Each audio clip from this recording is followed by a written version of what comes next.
ನಮಸ್ಕಾರ. ನಾವು CLF cut off entry ಮಾಡ್ತಾ ಇದ್ದೇವೆ. ಅದರಲ್ಲಿ ಕೆಲವು ಕರೆಂಟ್ ಅಸೆಟ್ಗಳನ್ನು ನಾವು ಎಂಟ್ರಿ ಮಾಡಿದ್ದೇವೆ. ಇಲ್ಲಿ ನೀವು ಡ್ರಾಪ್ ಡೌನಲ್ಲಿ ನೋಡಬಹುದು, ನಿಮ್ಮ CLFನಲ್ಲಿ ಎಷ್ಟು ಕರೆಂಟ್ ಅಸೆಟ್ ಅಂದರೆ ಪ್ರಸ್ತುತ ಸ್ವತ್ತುಗಳಿವೆಯೋ ಅವೆಲ್ಲವುಗಳನ್ನು ಪಟ್ಟಿ ಮಾಡಿಕೊಂಡು ಕಟ್ ಆಫ್ ಶೀಟ್ನಲ್ಲಿ ಎಂಟ್ರಿ ಮಾಡಬೇಕು. ಈಗ ನಾವು ಫಿಕ್ಸ್ಡ್ ಅಸೆಟಿಗೆ ಬಂದಿದ್ದೇವೆ. ಫಿಕ್ಸ್ಡ್ ಅಸೆಟ್ ಅಂದರೆ ಸ್ಥಿರ ಆಸ್ತಿಗಳು.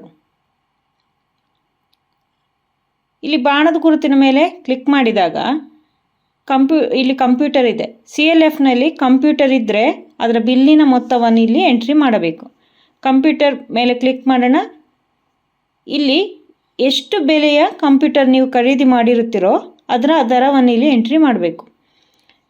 ನಂತರ ಇಲ್ಲಿ ಹಸಿರು ಬಣ್ಣದ ಗುರುತಿನ ಮೇಲೆ ಕ್ಲಿಕ್ ಮಾಡಿದಾಗ ಎಂಟ್ರಿ ಆಗುತ್ತೆ. ನಂತರ ಸೇವ್ ಬಟನ್ನ ಮೇಲೆ ಕ್ಲಿಕ್ ಮಾಡಿ ಡಾಟಾವನ್ನು ಸೇವ್ ಮಾಡೋಣ. ಈಗ ಇಲ್ಲಿ ನೀವು ಕೆಳಗಡೆ ಸಮ್ಮರಿ ಶೀಟನ್ನು ಕಾಣ್ತೀರಿ. ಇಲ್ಲಿ ನೀವು ಕಂಪ್ಯೂಟರ್ ಹಾಗಾದರೆ ಬೆಲೆಯನ್ನು ಎಂಟ್ರಿ ಮಾಡಿರೋ ಮಾಹಿತಿಯನ್ನು ಕಾಣಬಹುದು. ಇಲ್ಲಿ ಡಿಲೀಟ್ ಆಪ್ಷನ್ ಕೂಡ ಕೊಟ್ಟಿದ್ದಾರೆ.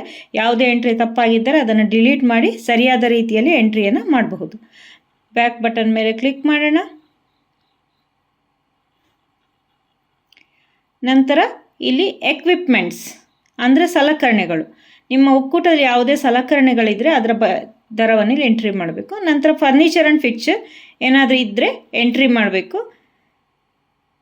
ಇಲ್ಲಿ ಅದರ ಮೇಲೆ ಕ್ಲಿಕ್ ಮಾಡಿದಾಗ ಪೀಠೋಪಕರಣಗಳು ಹಾಗೂ ಇತರೆ ಸ್ಥಿರ ಆಸ್ತಿಗಳು ಒಕ್ಕೂಟದಲ್ಲಿದ್ದರೆ ಅದರ ಬೆಲೆಯನ್ನು ಇಲ್ಲಿ ಎಂಟ್ರಿ ಮಾಡಿ ಹಸಿರು ಬಾಣದ ಗುರುತಿನ ಮೇಲೆ ಕ್ಲಿಕ್ ಮಾಡಿ ಸೇವ್ ಬಟನನ್ನು ಕ್ಲಿಕ್ ಮಾಡೋಣ.